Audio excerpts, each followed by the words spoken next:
Good morning, millennials. Welcome back to the Morning Toast. It's Friday.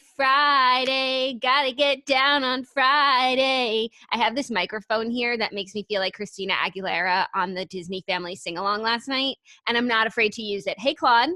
Yeah, she was the only one prepared with her equipment, not her janky little big town iPhone video. So we appreciate and respect a queen who has a studio in her house, much like us. Yes, she was prepared technologically speaking, but she did have the lyrics on that little music stand in front of her. But you know what? I also respect the fact that she wants to get it right. I agree that she had her own little music stand and she still flubbed a few words. And you know what? I don't care.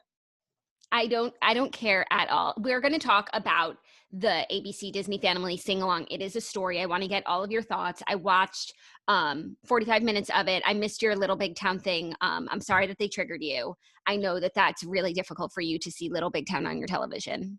It is. Thank you for respecting my boundaries, and that's really all you can ask for a sister.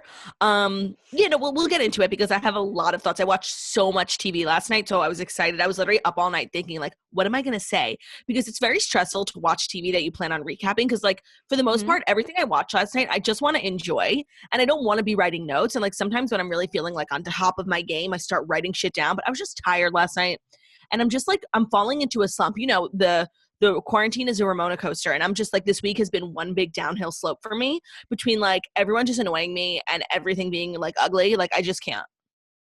Okay, well, yesterday I filmed my day in the life quarantine edition Patreon video, which will be up on our Patreon channel today. And I think it's interesting. I think it might be like super depressing. It made me realize that this is so sad. Like it's so sad, this video. Also, I kept dropping my phone. I just drop my phone all the time during quarantine. So the quality of the video just gets progressively worse because my camera is breaking. It's so strange. But I think it's actually good content. I know it's like me cleaning my shower. I think you got some good tips. I did my manicure and I feel like I'm actually becoming like an at-home manicure expert.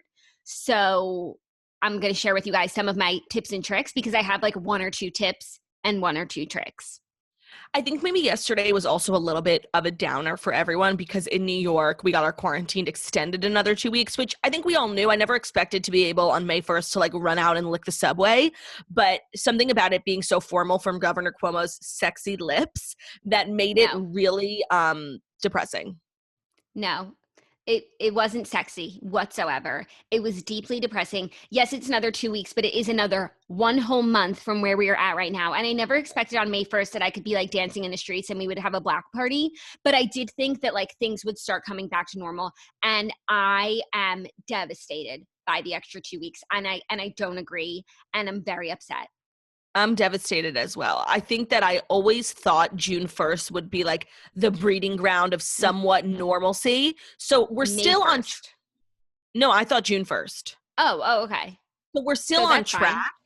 We're still on track, but I just obviously you always hope for something a little better than your expectations. You know, you set a low bar so that you're not disappointed. Yet here I am disappointed. Yeah, and it's just like that's still so far away. That will mean that we have been truly, truly quarantined for 2 months. And things are getting better in New York. Like the numbers are going down. We are flattening the curve. So in 2 weeks, why couldn't we just go get a Sancerre al fresco? I can't wait at a 50% restaurant capacity. Yeah, no, I mean, if we are flattening the curve like Dr. Burks wanted us to, then we should, like, I guess, still do what we're doing. So, like, I get it. I'm just annoyed. Like, I can respect the decision. I feel like if I say I respect the decision, I respect it, I start to sound like Vanessa Hudgens. Yeah, no, I mean, it's terrible, but inevitable? I can't, you guys. These are, and if it is May 15th, that means we're only half of the way through. This is actually the worst time. This is the worst time. And it feels like the worst time, you know? It's very much adequate. I'm feeling so down, and I don't want to be negative. I know that people love this podcast because we are just a beacon of light.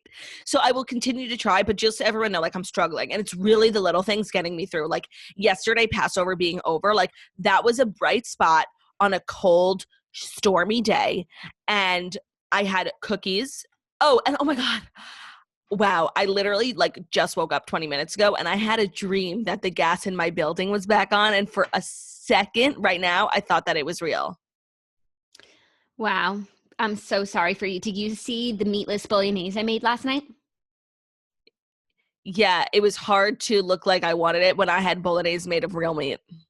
Oh, I wouldn't even know the difference. It was so fabulous. And your meat is always like undercooked. And every time you make a bolognese, it like looks good on Instagram and then you tell us it was bad in person. So it's hard to really want yours either. Excuse me? How fucking dare you? I literally said one time my penne alla vodka tasted like vodka, and now you're throwing that in my face. Is that the kind of sister, friend, and co-host you are? Yeah, I guess just now that I had like my own bolognese, I'm just not going to take shit from you that it's not good enough. No, I don't understand. Like you're not a vegetarian, but you eat a lot like a vegetarian because of like kosher restrictions. But in your house, don't you have kosher meat? Like, why wouldn't you just make like the real? Because your husband bought up, and between your husband and Olivia, they bought up all the kosher meat in Manhattan. I can't get one ground beef crumble, so I had to get vegan meat. Well, and you know what? I actually liked it better because I don't have to worry about cooking it up like properly because it's pretty much ready. You just have to make it warm. So I didn't have to cook it in a pan before I put it in the meat sauce. I just had to heat it in the meat in the sauce. So, no, I just would like to speak on one of the allegations you just made about me and my family. Yeah. I don't know if you're aware that like me and Ben went to the grocery store to get meat like 4 or 5 times before we actually could get it. Like it's not something like that you could just go and get. Like you have to really want it, and it sounds like you don't want it. No, because I have made alternate plans, and you know what? I am living like a meatless life, and I'm just like walking the line as Joaquin Phoenix drew for me, and I feel good about that. You know, that is good, but you should just make sure you're getting all your iron. I don't want to see bruises on your arm. I'm living a plant-based diet. Like I feel really good about it.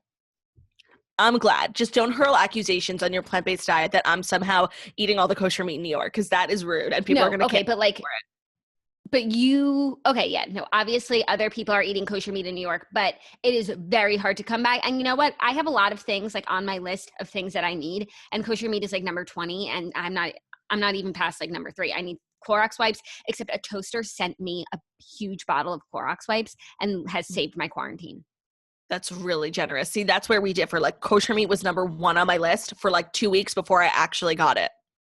When you see me like clean my shower, you'll understand why I needed Clorox wipes. I think it might be really painful for people to watch because I'm like, it's as if I'm using a toothbrush to clean my entire shower.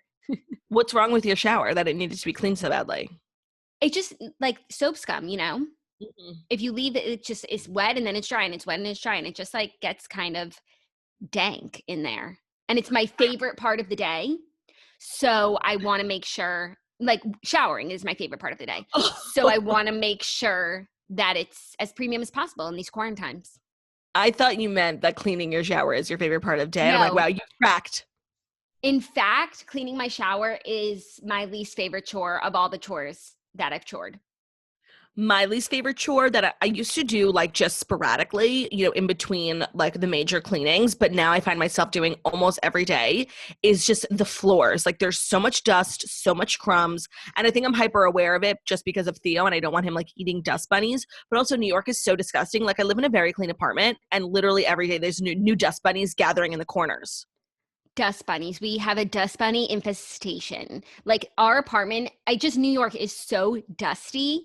It's very bad. It's no good. It's bad. Yeah. It's bad. Okay. Well, I feel like without further ado, there was one thing I wanted to mention because we spoke about the Draper James contest giveaway brouhaha yesterday, and I got some clarification from the teacher toasters. And the quote unquote giveaway was initially not billed as a giveaway or contest. It was teachers enter here to win a Draper James dress. The teachers had to give all of their information, like their teacher ID number, like very in-depth personal stuff to win this dress. And it turns out they only had 250 dresses and they weren't prepared for all of the teachers. Then they started to give away discount codes so teachers can buy dresses, and teachers are like, we can't buy these dresses. So the teachers were pissed. And I understand it. And so Reese did the right thing. She made a donation. All's good. Yeah, they literally said in their Instagram caption nothing about contest or winners. They literally just said while supplies last. And you assume that a company that's like, you know, backed by Reese Witherspoon like has enough dresses to at least meet most of the demand, not 3% of the demand, less. Yeah. So that's that on that. Justice for the teachers.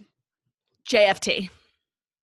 Okay, are you ready to get into the fast five stories that you need to know before you wake up and take a bite out of your morning toast? And yes, I am. I am. But I can't help, noticing in my Zoom reflection, like how beautiful and glowy my skin is. And not to brag, but it has a lot to do with one of our new sponsors, Naturium. Driven by the belief that high performance skincare should and can be non toxic, skin compatible, and affordable, Naturium was born. Their mission is to create safe, clinically effective, biocompatible products that deliver visible results, with prices ranging from $16 to $25, yet efficacy levels that match or exceed similar products that are double, triple, or in some cases 18 times the price. Naturium Formulas utilizes cutting-edge technology to harness the healing powers and ingredients found in nature. Naturium is proudly made in the USA, is cruelty-free, paraben-free, gluten-free, non-toxic, fragrance-free, and dermatologist tested. While it may seem safe to assume that all skincare products would be compatible with skin, the assumption would be wrong. In fact, there are hundreds of thousands of skincare products in the market that have unsafe pH levels, utilize materials that cause irritation and inflammation to the skin, or are known to be toxic. We believe it's impossible to achieve healthy, nourished skin with formulas that are unbalanced and incompatible and only use ingredients that either directly benefit the skin's health or support the integrity and effectiveness of our formulas. So Jackie and I have been blessed enough to use a bunch of the products from Naturium for like the last 3 weeks. And in quarantine, what else is there to do besides take care of your skin? So a lot of the cleansers and the moisturizers are just making us feel like a brand new woman. And look at my skin in the Zoom. Like, you can't lie about the power of Naturium. No, same. Also, in my Patreon video from yesterday, you'll see I use the retinol regimen by Naturium, and I talk about how fabulous it is. And it's really been like my saving grace during quarantine. So sign on, get that skin right. Naturium is offering a special promo code for toasters to receive a free multi-peptide eye cream with any purchase of 2 items or more. Only at Naturium.com, add an eye cream to any purchase of 2 items or more, and use the code TOAST to receive your eye cream for no cost. That's Naturium, Naturium.com. The code is TOAST for your free eye cream. Check it out.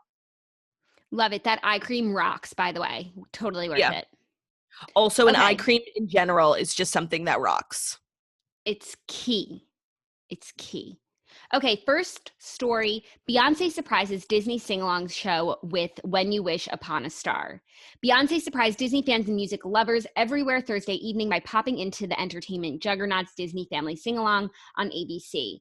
Quote, I'd like to dedicate to all of the healthcare workers who've been working tirelessly to keep us healthy and safe, she explained before her rendition of When You Wish Upon a Star, adding, we greatly appreciate you. Okay. This was so beautiful. I turned on the show right as Beyonce was singing, so I was just feeling so blessed to have caught this. And I want to talk about the special. Okay, I want to talk about Beyonce really quickly because I'm like a newfound member of the Hive, and me and Ben were watching the Disney thing, and we were just pretty much fast forwarding through things that looked shitty. And then we stopped because even though Beyonce's quality was nothing of the sort, like really looked like she was filming it on retro cam, I didn't care. She literally me and Ben were just like silent. Like, we were dumbfounded at how beautiful her voice was. What a special song, like it just brings back so many memories, like as a kid, and to hear like Beyonce singing it flawlessly, like she was really excellent and she raised the bar, for everyone around her. She did. And so overall, like, I don't know what I had in mind for this special. I think they did a pretty good job with technology and like making it less of like just Zoom at home. Everyone filmed like multiple different angles and dance moves and almost was like harmonizing with themselves at certain points. So I thought it was really good, except that it was made completely and utterly for children. Like, this was not for like big dopes like us or like nostalgic millennials. Like, this was for parents who have children who don't know what to do with them and just got an hour of reprieve yesterday. And I am so thankful for them because like I think about those parents who are quarantined. Who are quarantined home with their like tots, not babies and not young adults. They've got tots on their hands. They got multiple tots. And that is a lot of programming for a parent to have to do 24/7. And now the parents are the teachers. Yeah, no, I totally agree. I felt like stupid watching it with like the little bouncing Mickey Mouse at the bottom, like going from word to word. It was so dumb. But even though it was made for kids, there were a few things on there that were genuinely made for me. One of them was Tori Kelly singing Colors of the Wind, like so fucking beautifully. Like, that song is like, you forget about it as a classic Disney song, but it really brings you chills. And she is just like a star. Like her voice is everything. I really, really enjoyed that. I also obviously really enjoyed the Gaston rendition, even though like everyone was off, their AirPods like were flailing about, and the piano guy like was singing another song than Gaston. Like it was a mess, but it was fabulous. I agree. Gaston was pretty well done. Thank God for AirPods, by the way. Like, what would everyone be doing in these situations without AirPods? Everyone was wearing AirPods, literally even Ryan Seacrest. And it seems like Ryan Seacrest had like a very small TV crew in his wherever he was, because it was legit, and it should be because he was the host. I just wish there was more consistency with people's technology. Like, to be honest, it was really cute, but like Thomas Rhett's performance was like a vocal disgrace. And like I just needed everyone to have the microphone that Christina Aguilera had or Tori Kelly had. Like even Darren Chris's was really good, but like where was the mic? Yeah, no, he was truly using Zoom. That was like the first full one that I saw. And I was like, oh my gosh, this is a lot. Like this is a lot. But I want to talk about High School Musical because we were really excited about it. Like High School Musical has just been everywhere recently because it was the Toast Movie of the Day, the trilogy, and like Vanessa Hudgens, she respects it, but it's inevitable. And they were teasing that Zac Efron would participate. And I said on the show, like, Zac Efron will not be getting down with the Wildcats. And I was right. Now, here's my conspiracy theory. Okay. Are you ready for it? Zac Efron, like, he is Ted Bundy. He's Philip Carlisle. Like, he's not getting down with the Wildcats. That is no longer in his contract. They made it seem as though he's like too remote to film a dance video that could sync up with the other dance videos. So he sent like a really sweet message because I don't think he wanted to be seen as not participating at all. But I think my conspiracy is that they like lessened the quality on his video message to drive home the point that he's in such a remote location that is why he couldn't participate. Where is he exactly? I don't know, like in the woods somewhere? No, I definitely agree that like he wanted to be a very small part of it. Like he wanted to make it seem like he wasn't an asshole who's like gotten too big for his bridges in Hollywood to like remember where he came from, but he didn't want to be a part of it with everyone else. Like just to emphasize that there's some sort of separation. Like he's not Lucas Grabeel, you know? Yeah, no, he's not. And even I would say the second most successful person is Vanessa Hudgens from and he's not Vanessa Hudgens, you know? Like he's elsewhere in the Hollywood sphere. I do want to mention, I don't know if you saw in the dance medley at the end, that was once again uninspiring and a big letdown. Charli D'Amelio was there. Okay, Charli D'Amelio was there. There was a lot of great cameos, and you know what? Even though like it wasn't in a gymnasium and everyone wasn't wearing like red and white tracksuits, which is like what I had envisioned in my heart. I know that can't happen. I will say like I did get some chills at certain points. Now, some of my favorite cameos were obviously the D'Amelio family was kind of random. They had the High School Musical, the series cast, which was really perfect, except Nene was the only one who didn't have AirPods and she used headphones with a string. So I just think that should be noted. The cast of Descendants was there. Dove Cameron, I saw her. We had Pop and Lock and Jam and Break, Martha Cox with her kids. So cute. So cute. Do you follow Pop and Lock and Jam and Break on TikTok? I don't. But she comes up on my For You page. She really leans into her High School Musical glory and the pop, lock, and jam and break of it all. So, like, it's really premium quality content. Interesting. And Ashley Tisdale, I feel like she just kind of gets, like, you forget about her in the High School Musical realm. Yeah, no, I mean, it was just, like, really cringy. You could tell that all the parts were filmed separately. Like, they were scripted, and they were piecing together. Like, they weren't actually having a conversation. It was like, you know, Lucas Grabeel, like, I agree. Yeah, no, I know. And like Corbin Bleu was like the narrator of the group. I have something to say about Corbin Bleu. He was looking hot.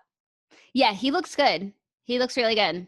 And I like that he was like dancing around in his room with all the High School Musical posters. Like that's obviously the room where he goes to cry. Also, Raven Simone was there. She did not know the lyrics and she could not be bothered. Okay, I have a major problem with celebrities who sign on to do things. Maybe they're getting paid, maybe they're getting not, and they just like don't do the homework. Very similar to like Tim McGraw and Faith Hill not knowing any of the words to Taylor Swift's song when she brought them out to her stadium show in Nashville. The song is literally called Tim McGraw, and neither one of them bothered to learn it. And to me, like that seems like you have no respect for like the people that you're working with, and I don't like that. I agree with that about Faith Hill and Tim McGraw, but like Raven Simone 20 years later doesn't need to learn the words to We're All in This Together. Like, she got the gist, you know? No, I agree. So, like, why did they have her? Because she's part of that Disney legacy. Where was Hilary Duff? Ooh, I feel like Hilary Duff is like not on great terms with her Disney cohorts.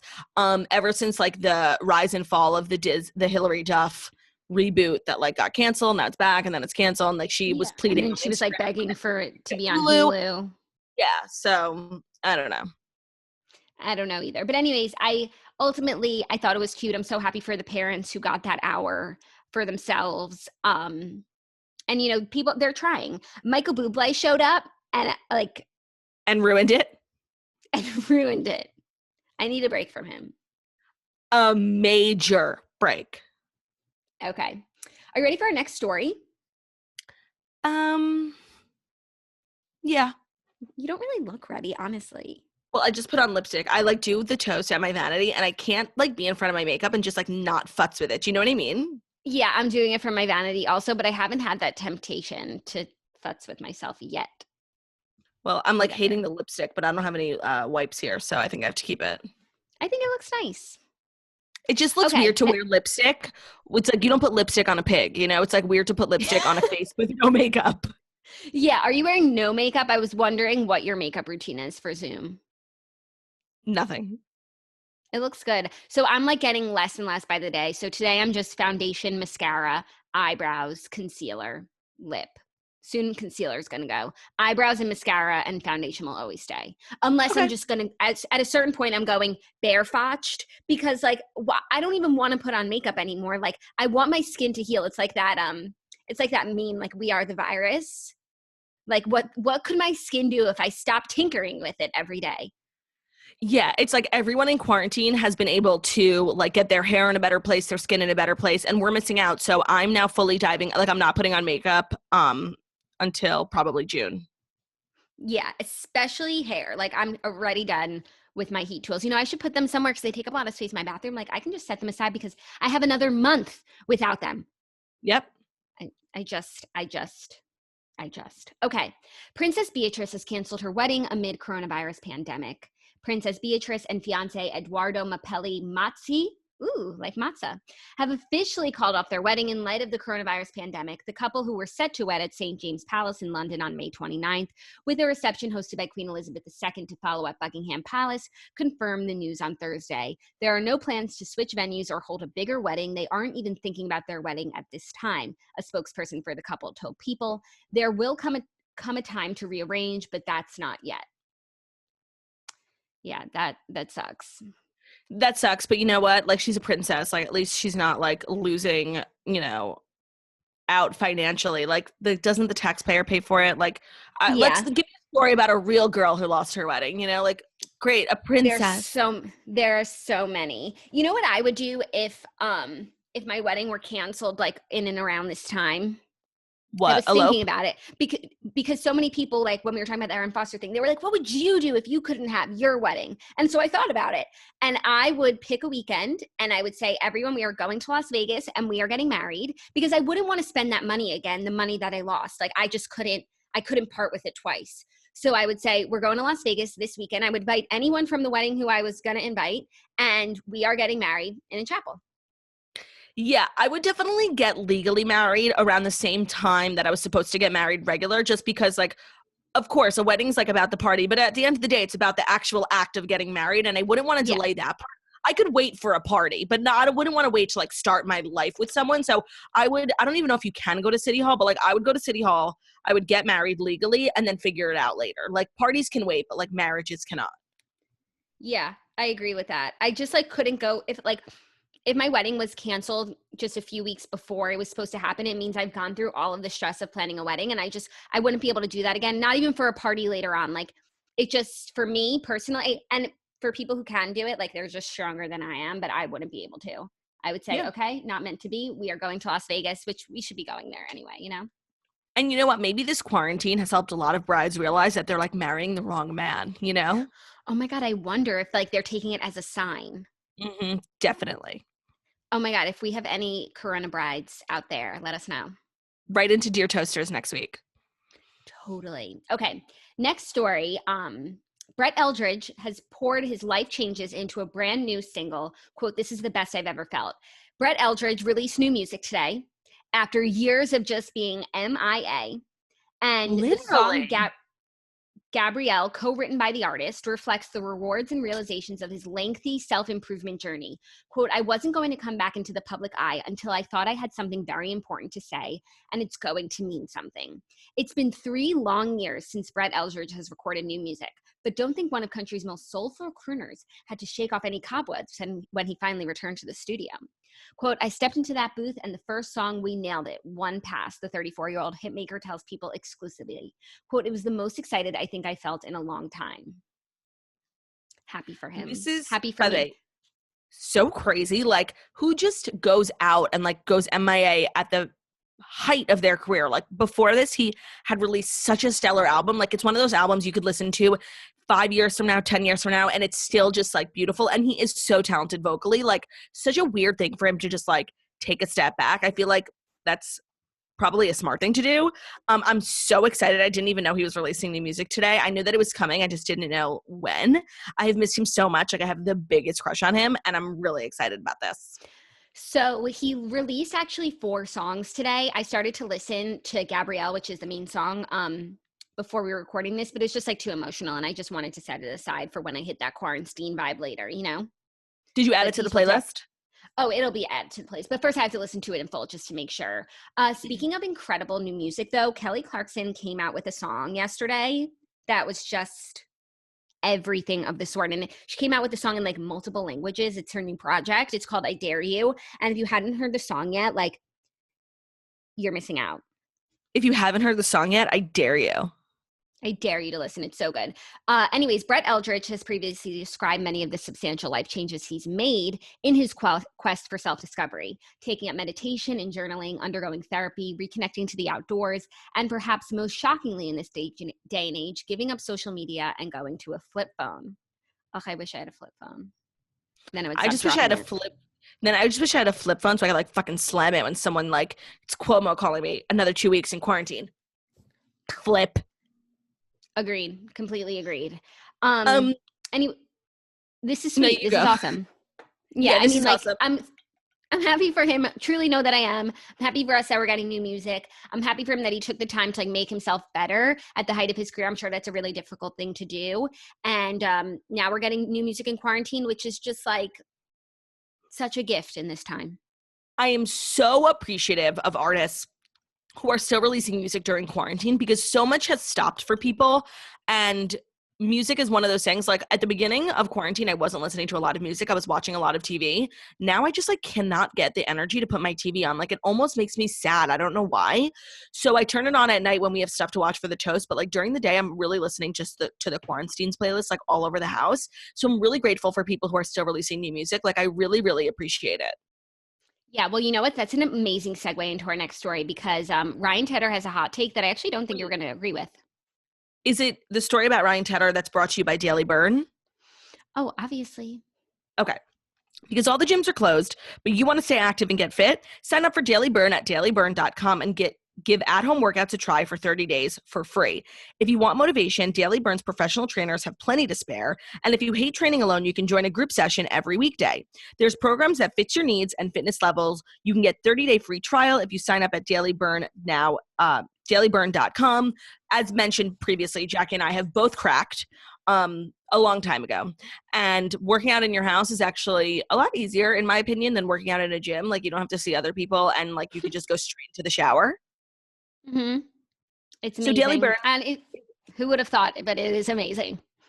It's everything of the sort. So get fit, have fun, repeat with Daily Burn at dailyburn.com/toast. So if you want to be eligible for that 30-day free trial, you have to go to dailyburn.com/toast. That's DAILYBURN.com/toast. Check it out and, get off the couch for just like 30 minutes. You know what's funny is we've been in quarantine for so long that I feel like even like though I've started working out from home, like I'm now ready for like new workouts, So yeah. Daily Burn has been wonderful. That's great. Okay. Are you ready to hear this news about Ryan Tedder that I don't think you're going to agree with? I love Ryan Tedder so much. Like, I'm definitely up there as some of his like top fans, so I'm ready. OneRepublic's Ryan Tedder says he feels it's, quote, tone deaf to release new music during the pandemic. Yeah. What? OneRepublic frontman Ryan Tedder says he feels it's tone deaf to release new music during the coronavirus pandemic. The musician, 40, that's interesting, explained in an interview with USA Today, not that I see age or anything, but if I did, I would say I thought he was younger. That No, I don't see age, but when age shows itself to me, it's shocking. Yeah. He said in an interview with USA Today that his band recently released a charity song, Better Days, about this time and space we're in, but only on the condition that the profits be donated to the Red Cross. Quote, I feel weird saying, come buy my stuff, check me out, he said. Meanwhile, people are sick and dying. It's very tone deaf. He added that it's also, quote, really hard to get anyone to pay attention to new music right now, and noted that OneRepublic's latest album has been delayed indefinitely until fall. I mean, okay, I don't think it's tone deaf to release music at all. I think music is very healing for some people, but I do think it's hard to get people to pay attention to new albums. And I think trying to get people to pay attention to new albums is tone deaf. Yes. I as a OneRepublic fan, it just seems like anything that they want to do, it's like just keeps getting delayed. And so like that's what I took from this article as being the most upsetting. But what I also took from this article, and just like people in general, is like, here's the thing. Let's stop making general statements. Like, if you want to release music, that's on you. Like, just to blanket it as tone deaf, like, I can't deal with people being so pressed about what other people are doing. Like, I just spent so much time on Twitter yesterday, and it really got me thinking, like, how many losers exist in this world. And it's really sad because a lot of them have Twitter accounts. And so many of them get so bent out of shape, like genuinely, like their insides get turned up just because of what someone else is doing. Like, I just don't know why, like, everyone can't do what they want, and like people can just shut the fuck up about it. Like, it drives me insane. Yeah. Well, I mean, now I'm reading more about this interview, and like now I'm feeling RDH about this song that isn't coming out. He said, nobody can compete with the news cycle right now. And if you're not doing that, you're competing with Tiger King. We have this huge record that we wanted to drop in mid-May that we now won't. It's a summer song. It's like the Beach Boys. It feels like it's such a hit, but I'm not going to do it in the middle of a pandemic. Oh my God, please drop it in June, please. We need something. Dangling it in front of us and then snapping it away. The thing is, though, I'm not really interested in a summer bop right now, and I wouldn't listen to that because it would make me sad. It's like how we said about the Lady Gaga album. Like, I don't want to listen to that in this sad time and then associate this, like, amazing anthemic album with this sad time in my life. But but like, by June, I feel like I'm going to need something. Like, please tell me I'm going to need a song that's going to make me want to get out of my house. And that's why with Songland Lady A, I really wanted them to choose that Long Way Home song because that's the song I want to listen to right now because I'm in my feelings, and that Champagne Night song. Like, what champagne night? What's a champagne night? They didn't know that at the time, so I'm sure that if they knew there was a pandemic coming, they would have chosen the other song. I'm not faulting them, but maybe if there wasn't a pandemic, I'd be sitting on my couch saying, Champagne Nights, choose Champagne Nights. But I wanted the other one because that's what I'm feeling right now. Totally. Okay, well, our fifth and final story is also a little music news. This is just the one about music because music is one of the few small joys that we have in this quarantine. What are your small joys in quarantine? What are the things that like just put like a little bit of serotonin into your brain? White Claw, which I haven't been able to drink literally since last week because I got so violently hungover. But I think tonight I'm ready to come back. White Claw. Any sort of games, like me and Ben, I've been doing a lot of puzzles, like anything that stimulates the brain outside of my cell phone is really stimulating. And then another small joy has been just like, eating whatever I want. My toaster oven has been like a true joy. Like I can make bagel bites. I can make cookies. I made cookie dough it was fucking delicious last night. My toaster oven has been a real joy.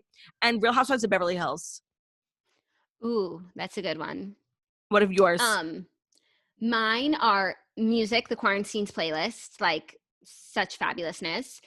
My Peloton and my at-home workouts. We actually are setting up like a little gym space in that. Remember, like when I took you guys on my home tour, we didn't know what to do with the second bedroom because we thought like the quarantine would be 1 week, LOL. Now we have like mats and weights and like we're doing all of our fitness programs in front of the TV. It's something. Kindle, obviously, and like the Redheads Book Club, just like really been there for me. Probably cooking as well, just like being able to eat what I want and make it for myself. And heating pad. Like, that's my best friend. I feel that 100%. That's my best friend. That's my best friend. Okay. Fifth and final story. Our boy is just doing the best. Luke Combs just wrote the song that says what we're all feeling. 6 Feet Apart looks forward to the time when we can return to the way of life that makes us human. Luke Combs debuted a new song during his weekly live stream performances that directly addresses the ongoing coronavirus crisis and the social distancing approach to daily life. It's called 6 Feet Apart. It sums up everything we're all feeling, thinking, and dreaming about right now. Written by Combs, Brent Cobb, and Rob Snyder, the lyrics lay out the simple displays of humanity that may have been taken for granted just a few weeks ago, visiting with family, embracing a friend, going to a bar. Quote, I miss my mom, I miss my dad, miss the road, I miss my band, giving hugs and shaking hands. He sings about going on to fantasize about the first things he'll do once we're free together again. His song is like our podcast in a song. Like, what are we going to do? What do we miss? What are we going to do? What are we looking forward to? What are we enjoying? He said he'll probably... And there'll be shows someday when we aren't 6 feet apart. Yeah. It's a mystery, I suppose, just how long this thing goes. I think that's a direct quote from Dr. Burks. But there'll be light after dark someday when we aren't 6 feet apart. If you haven't watched his video, I think it's on his YouTube. I watched it on his IGTV. It just says everything that we're all feeling right now. He wrote it in like 1 minute, like the queen that he is, and it's fabulous. Like, to be honest, songs like that song really makes me cry for like a million reasons. I don't know why, and it's so good. And I don't know how he could, but like he has to release it on Spotify. Like, I need a real version of it, even though the live version from his Instagram live that's on YouTube now, it's good. I could just really use like a studio, and it's kind of how Lady Antebellum is really putting together those videos separately with the music and the vocals. And I feel like in quarantine you could get a song release. Like, all these big rich country stars, they have studios in their houses, like they could do it. Yeah, I wonder if he has a studio in his house. If so, he could do it. And I agree, mostly because I just want it in my quarantines playlist on Spotify. And I can't do that from an IGTV video. I also caught Ben, my husband, listening to it yesterday, like literally on the couch. He's like, did you hear about Luke Combs' song? I'm like, excuse me? Wait, that's literally so crazy because my husband came in here yesterday and said, did you listen to Luke Combs' song? And I actually hadn't yet. And I was like, no. And he's like, it's called 6 Feet Apart. It's really good. And I was like, oh, okay. Thanks. That's crazy. It was really, like, if you know us, you know that that's crazy. That is like, crazy. He doesn't even have time to spend on his phone during the day while he works. And all I do is live my life on my phone. And like, he's telling me about hot new country music. You're telling me about hot new country music? It was so crazy. Should we dive into our TV recap segment that I believe is being brought to you by Article? Please. As the weather heats up and the days get longer, Article is here to make your dream patio a reality. With weather-resistant dining sets, loungers, and sofas, Article's selection of outdoor furniture makes it easy to create your patio oasis just in time for summer season. And if you are someone who is lucky enough to have outdoor space, whether it's a balcony, a terrace, a rooftop, a backyard, a patio, you best be furnishing it to the nines because you're spending a lot of time there this summer, and Article has everything that you need. They combine the curation of boutique furniture stores with the comfort and simplicity of shopping online.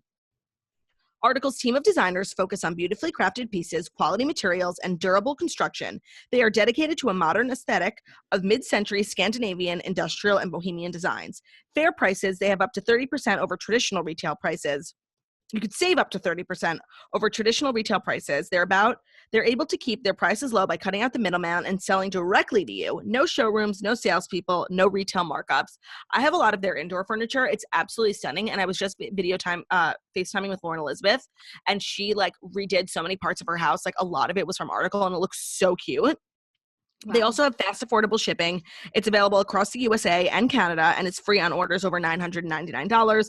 All their in-stock items are delivered in 2 weeks or less. The best part of shopping with Article was that the shipping was crazy. Like, I placed the order, forgot about it, and then this man called me. He was like, hey, we're coming today. And I'm like, you are? It was fabulous. I wanted to kiss him on the mouth. Article is offering our listeners $50 off your first purchase of $100 or more. Go to article.com/toast and the discount will automatically be applied at checkout.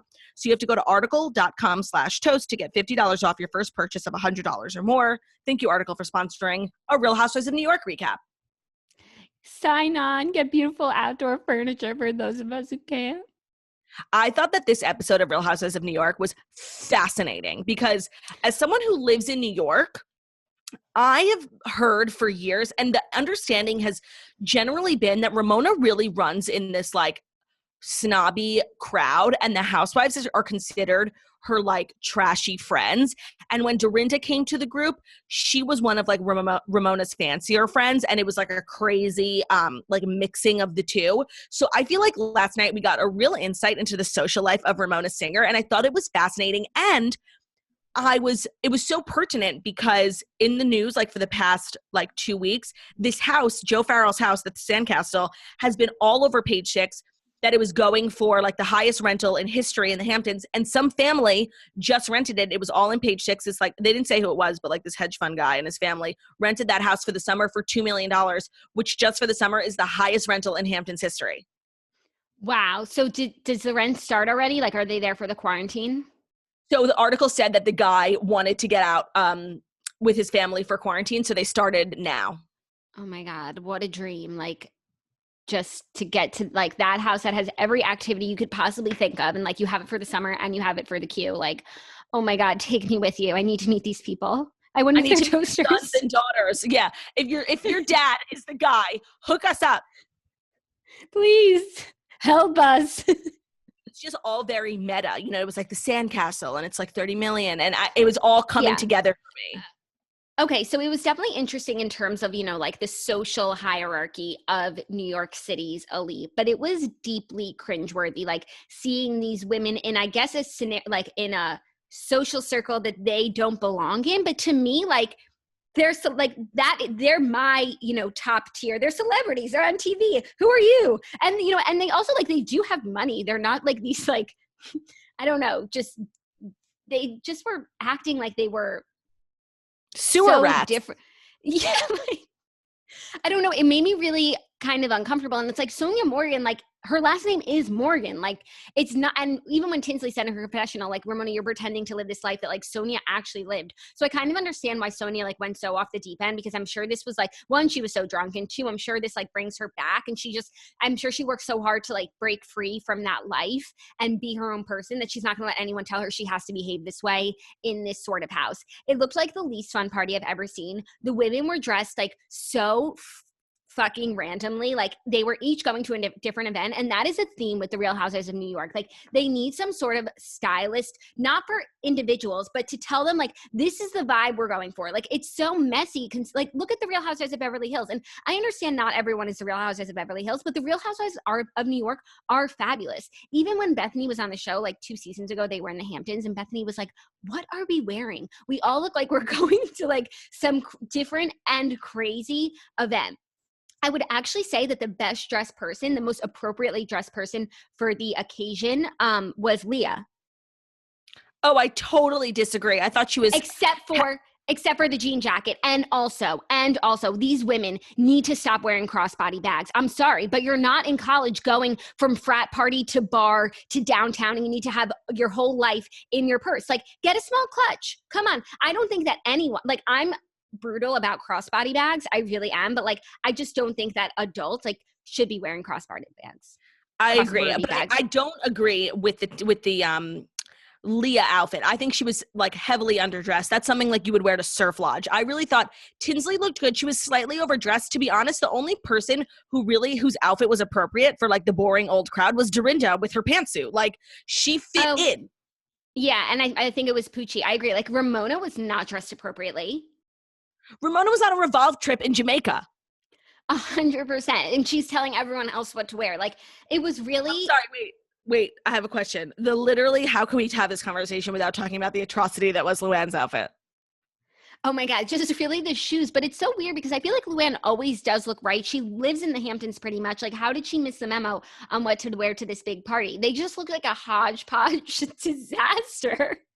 I also feel like Ramona did not give the group like real a good idea of what they were going to. Like, they didn't know this person. Like, Tinsley had gone on a date with him. So it was like a group of people they had never met. Ramona made it seem like she was hosting a party, but she wasn't. She was invited to a party and brought all of her friends. It was like the worst looking party of all time. I can't believe that they had to suffer through that. Like, not only did the party not look fun, like, I agree, going on a tour of someone's house, like, unless we're friends, like, I don't want to take my clunky ass heels, walk down and up your stairs and like play bowling in my dress. I just don't want to do that. And I agree with Dorinda. It is so tacky, especially in like such a big house, to like ask for a tour. I agree. But I think there's a special place in hell for Americans who label things as so American. Like, okay, we get it. You lived abroad, bitch, but you're fucking American. Retweet. Like, touring a house can be tacky without it being so American. Like, why do you have to bring the whole country into this? Yeah, no, it's just like in these tough times and in the current climate, like, we're already a nation divided. Like, what are you doing? It was just like, I hate that. But she was right. Like, all these women like running around Joe Farrell, like, bowling alley ATM. Like, it's so mortifying.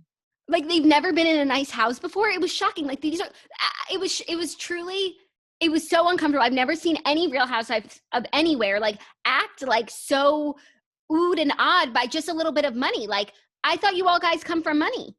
Right. And that's why the episode was particularly depressing, because one, it really was a very, you were looking in the mirror and like you couldn't deny the fact that like this franchise has fallen far. Like, these women, like the women at the party, like those are the Real Housewives, like not these trash bags rolling in like with their camera crew. And it was also a really sad episode because I don't think I've really ever watched a housewives gathering at a party that wasn't theirs. Like, they were very much guests and they were very much like a spectacle, and like everyone was looking around, and it was just really sad to watch. It was so sad. Sonia was legit off her rocker. I was crying when she put her belly up to that man's belly and said, belly to belly, who are we? I was like, okay, Sonia was making me die. Like, when she was at the winery and they were all sharing like what makes them vulnerable, and like I love when Bravo does those montages of people just like talking. She got one foot in the nursery, we're gonna be big babies. She was being so funny. Like, the Venetian plaster. Yes, I just wish she could have stayed like in that level of drunk for the whole day, but things spiraled obviously, and I think when everyone went home and napped, she continued to drink, which was obviously a mistake because she was, and it's like I was feeling so conflicted. It's like Ramona is like so obnoxious. She's like the worst type of friend. Like, you would never want her as a friend. She's always looking over your shoulder to see who's behind you, who's better to hang out with. But at the same time, like, she was being like embarrassed of her friends, but her friends were being embarrassing. They were being so embarrassing. Mostly just Sonia, honestly. I thought Tinsley and Leah handled themselves correctly, but also you don't go day drinking and then like Sonia's behavior was perfect for like a trip in Miami, but you don't take your friends to a winery and then continue to drink at home and then bring them to this party where they have to act like they're in a penguin suit. Yeah, no, it's almost like Ramona set them up because like she left the winery early. She went to the date. Like, she was obviously composed the whole day. Yeah, and then the woman who came up to Sonia and called her a trophy wife. Elise. That was like really crazy. And then Sonia called Tinsley a trophy wife. And then Tinsley was like, I met my husband in high school. Like, you married a 100-year-old. And then Sonia was like, I don't shave my pussy. And that was the end. She was like, I'm not a trophy wife. I don't shave my pussy. That was so crazy. But honestly, next week's episode looks even crazier because Leah gets turned. Oh, yeah. And like they totally trash Ramona's house with the vibrator and the chicken and the broken champagne bottle in the pool. Oh my God, I was laughing so hard when I saw the preview. I'm really excited and I'm like looking forward to them trashing Ramona's house a little bit. Like, don't throw a party and have girls drink, and like even a girl who like, it's like when she's not drinking, she's boring. And then when she's drinking, it's like, oh, there's a dildo in my chicken. Yeah, that's too much. She tried to tell you guys. She legit tried to tell you guys. The Luann saga, it's very strange to me how Ramona's really kowtowing to Luann's demands. And it reminds me how last week they had that very strange dinner. Like, there's some sort of weird arrangement between Ramona and Luann that they're like not going to fight because they both rely so much on this show and like they can't they can't not be on this show. So I normally Ramona would have never apologized. What Luann's text was fucking insane. Yeah. And by the way, one spider does not mean it's raining spiders. And talking about someone's house like that is actually so rude. Like coming up after you're staying, and even if you don't like it, coming up to breakfast being like, Ramona, you've got a heating problem. Ramona, you've got a spider problem. Like, it's just so rude. And to be honest, I agree. Luann shouldn't have been in Ramona's house. She lives in the Hamptons. Like, she could have spent the night. She doesn't even drink. She could have went home to her house. But she made the decision to come and stay, and she kept going and coming and going and leaving. Like, stay or don't stay. Yeah. Also, last week we were wondering why Luann just didn't stay in the room that Tinsley was in, and then Tinsley and Leah could have shared that twin bedroom. But Ramona did say that Luann didn't want to share a bathroom with someone that she didn't know. So she chose to be downstairs. And the more I think about it, the more I know for certain that Ramona gave Dorinda the best room because she wants the best room in the Berkshires. And like, that's totally going to come up. Of course. And that's the only reason why Ramona even invited the women to stay at her house. She's never had all the women stay at her house. She sometimes has Sonia, but she's never had all the women. And she did it just so she could get a good room in Great Barrington. Yeah, honestly, I'm glad they're all staying there. It looks really fun. I can't believe next week they're still there. Like, I thought the trip was over. This was a perfect trip. And next week, like, it's spring break at Ramona's house. No, it looks so fun. And I also love the little tidbits of information that Ramona's house is valued at $8.5 million.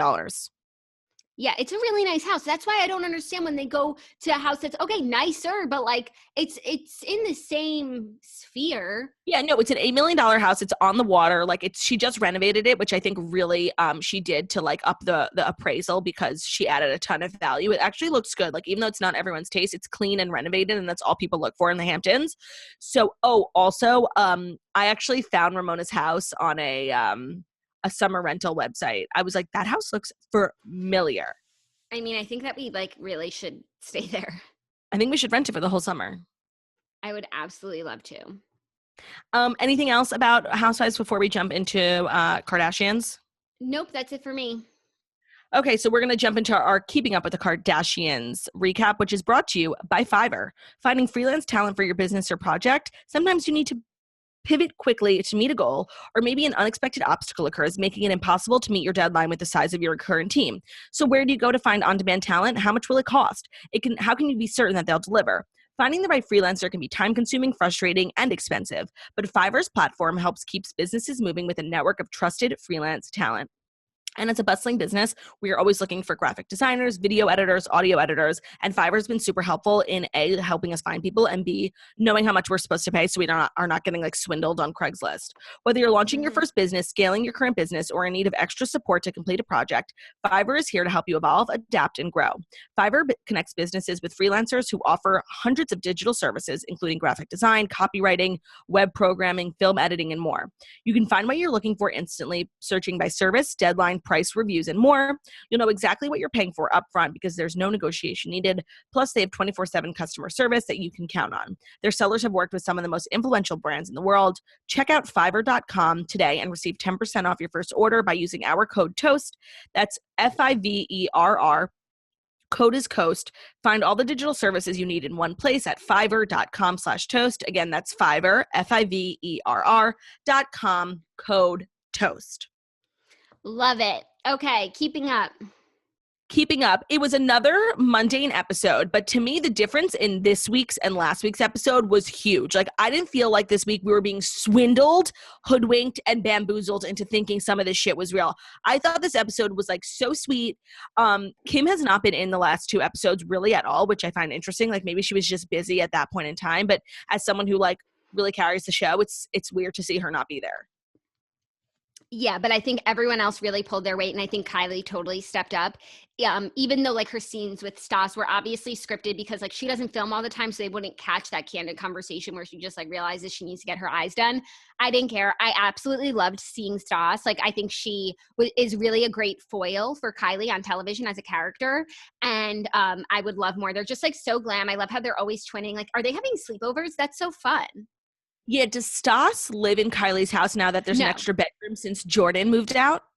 No, according to Stas's Instagram, like she has a place of her own, like she does her own thing very much so. But like they have sleepovers, I think, after they go to the movies with their friends. Like, how fun is that?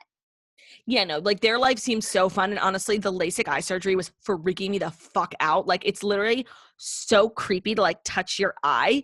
But it was actually very cool. A new editing thing that they're doing is splicing in like old home videos and old episodes of the Kardashians with the new stuff, like when it's appropriate. Like Khloe was jumping in the pool as a kid and then Khloe sitting out by her pool. I liked that a lot. It's almost like they have so little content because nobody wants to film that they're now relying on home videos and old episodes. No, but I don't mind it. And it is crazy that we did see Kim get LASIK like 10 years ago, and now Kylie's going through the same thing. When Kylie and Stas were like drugged up, sitting at the doctor's office with their eyes closed, just smiling, I was laughing so hard. They were just like, yeah, they're little so puppies. Cute. They really look alike. Yeah, I mean, I'm sure they just like go to the same doctor. Yeah, it was fabulous. I just love seeing Kylie's house. Like we don't see enough of it.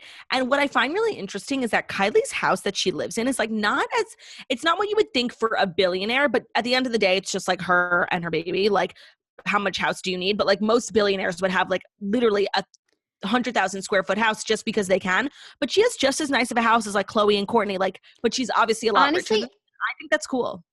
I think the same thing. Like when you're in her foyer, like it's not like she's at Jeffree Star's house. Like she lives in a very nice house. I think Khloe's house is bigger. I think Kourtney's house might even be bigger. Kourtney has more kids, obviously, but Kylie like doesn't live so crazily compared to what we know she can afford.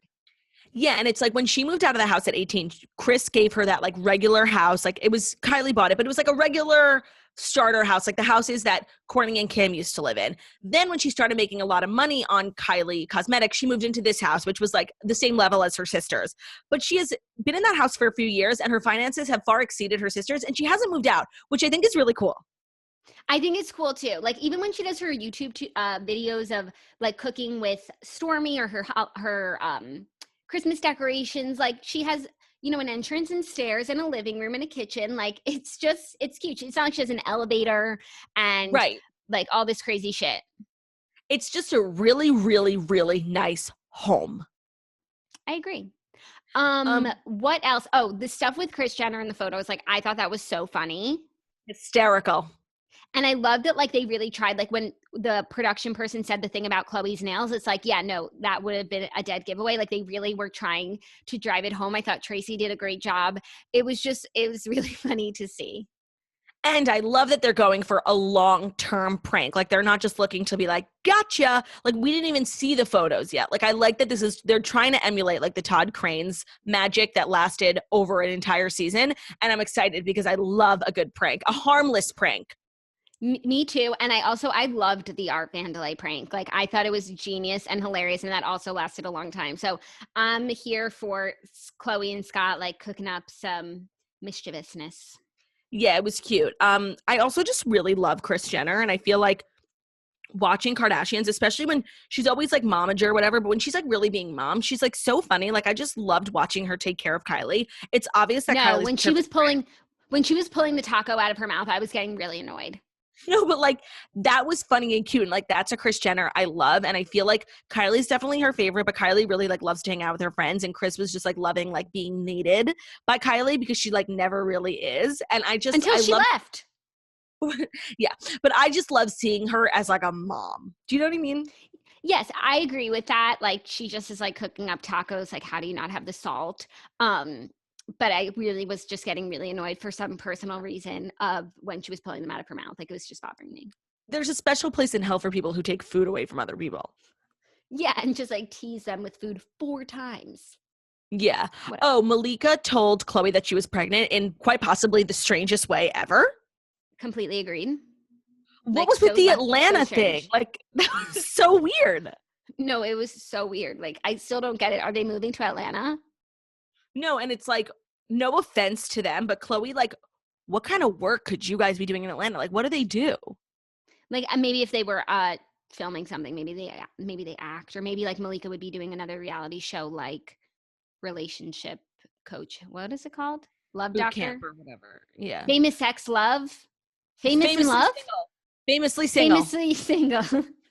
Yeah, no, I just thought like for someone who's been Khloe's like best friend, the whole announcement lacked like any real joy, and it was like such a weird way to say it. Like it was kind of cringy. It was very cringy. I totally agree. And then I guess the final storyline is Tristan and Chloe co-parenting, very cute. I hope that the sperm donor that she references in the next episode is Tristan. And I'm here Yeah. for it. I found that whole saga to be like a little sad. Like, I get what Chloe meant. It's like, I have never had to co-parent, but like it's Chloe's baby, you know? And the Tristan scenes make me so uncomfortable because like he's so trying so hard and he's like so lame and cringy, like with the stuff that he says and the Dior bags and stuff. But at the same time, like this is the guy that kissed Jordan. Like, how are we supposed to like separate? I don't know. Also, what was so interesting was when Tristan was trying to like get Chloe to stay and he was like, Coco takes Cleveland. And she was like, that could have been a great solution if you were open to that sort of thing. So it's clear that when she was in Cleveland, like he was not down to film anything, making her life even more difficult. But my, how the tables have turned. And I'm just loving watching her make him eat shit like time and time again. Like she will not let him back in. Like he is just doing everything and she is humbling him. And I'm loving that. Yeah. Me too. It was a good episode. It was very good. Thursday nights are a great night for television. I'm so glad that it's Friday. I need to embark on my weekend. I just have like so many crazy plans and it's going to be wild. We hope everyone has a great weekend. Stay safe. Try and stay simulated. Thank you guys so much for listening to The Morning Toast, the Millennial Morning Show, where we go live Monday through Friday, 10:30 a.m. Eastern Time on YouTube. So if you're watching us on YouTube, please feel free to subscribe and give this video a thumbs up. We're also available as a podcast anywhere podcasts can be found. So that's Spotify, iTunes, Stitcher, Public Radio, iHeartRadio, CastBox, all the places. So wherever you listen to podcasts, find us, The Morning Toast, and leave a 5-star review about how beautiful, stunning, and smart we are. Have a great weekend, guys. Have a great weekend, everyone. Head over to patreon.com/themorningtoast for more content, including my quarantine day in the life video. And then we have 3 more episodes after that coming at you this month.